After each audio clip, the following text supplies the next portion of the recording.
Zee मराठीवरील तुला शिकवीन चांगलाच धडा या मालिकेचा नुकताच एक नवीन प्रोमो समोर आलाय.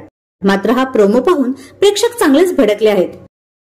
या प्रोमोत असं दाखवण्यात आलंय, चारुलता व अक्षरा या दोघी घटस्थापनेची तयारी करत असतात. तेव्हा भुवनेश्वरीची बहीण दुर्गेश्वरी चारुलताने आणलेली माती व धान्य फेकून देते.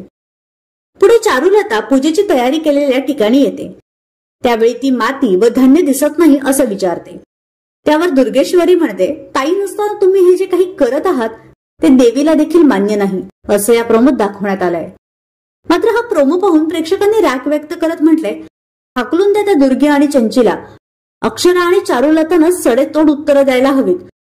दुसऱ्या नेटकऱ्याने म्हटले, किती ताडणार आता, ती भुवनेश्वरीच आहे.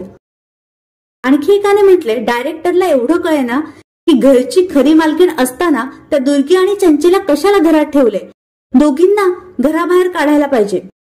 तर यावर तुमचं काय प्रतिक्रिया आहे हे नक्की सांगा.